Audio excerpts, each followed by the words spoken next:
60 বা 70 বছর বয়স। এই বয়সে মানুষের কি করার কথা? নাতি নাতনিদের সাথে খেলা করা, একটু শান্তিতে বিশ্রাম নেওয়া, তাই না? কিন্তু আমাদের চারপাশে তাকালে আমরা কি দেখি? এই বয়সেও অনেক প্রবীণ মানুষকে পেটের দায় রোদে পুড়ে, বৃষ্টিতে ভিজে মাঠে হাল চালাতে হচ্ছে, নয়তো মাথায় ভারী বোঝা বইতে হচ্ছে।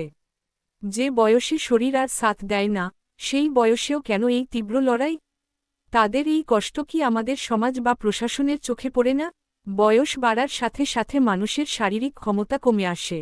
হাড়ের জয়েন্টে ব্যথা, চোখের দৃষ্টি ঝাপসা হওয়া, আর নানারকম রোগ শরীরে বাসা বাঁধে। এই অবস্থায় ভারী কাজ করা শুধু কষ্টের নয়, বিপজ্জনকও বটে।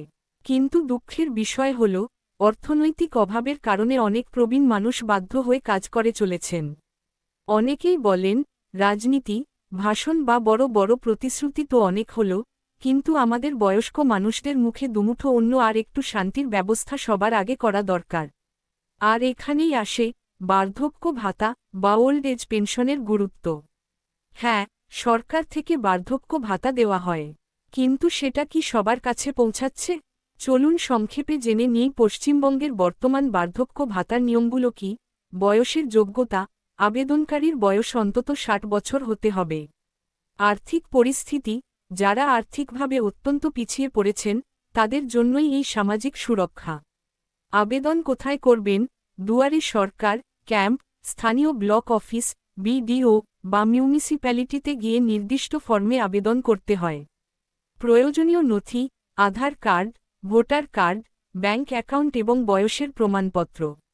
আজ আমাদের একটাই দাবি হওয়া উচিত, রাজনীতি বা অন্যান্য বিতর্ক পরে হবে, আগে আমাদের দেশের, আমাদের রাজ্যের প্রবীণ নাগরিকদের সামাজিক সুরক্ষা নিশ্চিত করতে হবে। ভাতার পরিমাণ এমন হওয়া দরকার যাতে একজন বৃদ্ধ মানুষকে এই বয়সে লাঙ্গল ধরতে না হয়, যাতে তাকে ওষুধের পয়সার জন্য কারো কাছে হাত পাততে না হয়। প্রবীণদের সম্মান আর শান্তি দেওয়াই একটা সুস্থ সমাজের আসল পরিচয়। আপনার চারপাশের কোনো বয়স্ক মানুষ কি এই ভাতা পাচ্ছেন না? তাদের সাহায্য করুন, ফর্ম ফিল আপ করে দিন।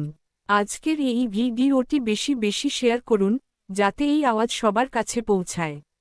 আপনার মূল্যবান মতামত নিচে কমেন্ট বক্সে অবশ্যই জানান।